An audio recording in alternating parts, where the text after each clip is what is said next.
কিভাবে আমরা আমাদের এই দ্রব্যমূল্যটা সাধারণ মানুষের ক্রয় ক্ষমতায় মধ্যে রাখতে পারি এবং আগামী যে ঈদ আছে সেই ঈদের সময় যেন সকল পণ্যের সরবরাহটা আমরা বাজারে রাখতে পারি এবং দামও যেন মানুষের ক্রয় ক্ষমতার মধ্যে থাকে, এই উদ্যোগ আমরা নিব। আগামী সপ্তাহে আপনাদেরকে মিটিংয়ের পরে আমরা কি উদ্যোগ নিয়েছি, কিভাবে করব সেটা আমি আপনাদেরকে জানাবো। কিন্তু ইতিমধ্যে আমরা বাজারের যে মনিটরিং, এই মনিটরিং কার্যক্রমটা শুরু করেছি। আপনারা অনেকেই জানেন যে এই মানে বিভিন্ন অকেশন আসলে এটা একদল লোকই আছে তারা চেষ্টা করে সুবিধা নেওয়ার জন্য, তারা যেন কোনো সুবিধা না নিতে পারে সেই চেষ্টা আমরা করব। আমাদের তো আপনারা জানেন যে 1 কোটি পরিবারকে আমরা টিসিবির মাধ্যমে খাদ্য সরবরাহ করতেছি, সেটাও আমাদের চালু থাকবে।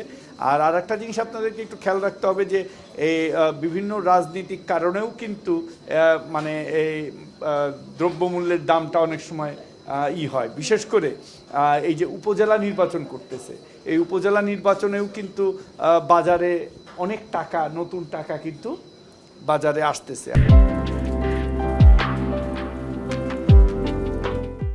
আমি জানি আপনারা এই কথা নিয়ে অনেকে ট্রোলও করেন যে মানুষের কাছে টাকা আছে, এটা বলছিলাম, এটা নিয়ে আপনারা অনেক করছিলেন। কিন্তু বাস্তব কথা হলো নির্বাচন বা এই সময়ে বাজারে যখন অর্থের প্রবাহ বেশি ঘটে, অর্থের প্রবাহ যদি বাজারে আসে, আপনার পকেটে টাকা আছে কি নাই, আমার পকেটে আছে কি নাই, এটা বিষয় না।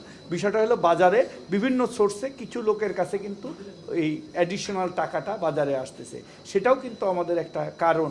যেখানে জিনিসপত্রের দাম আপনি হঠাৎ করে 5,000 লোকের দাওয়াত দিয়ে খাওয়াইলেন, সেটাও কিন্তু আপনার একটা নতুন চাহিদা তৈরি হচ্ছে। তো আমরা সকল বিষয়ে আমরা চেষ্টা করব। আপনারা যে জিনিসটা জানতে চান যে আমাদের উদ্যোগ আছে নাকি, আমরা উদ্যোগ নিচ্ছি। পণ্যের সরবরাহ এবং মূল্য দুটোই যেন মানুষের ক্রয় ক্ষমতার মধ্যে থাকে, সেটা আমরা ব্যবস্থা নেব।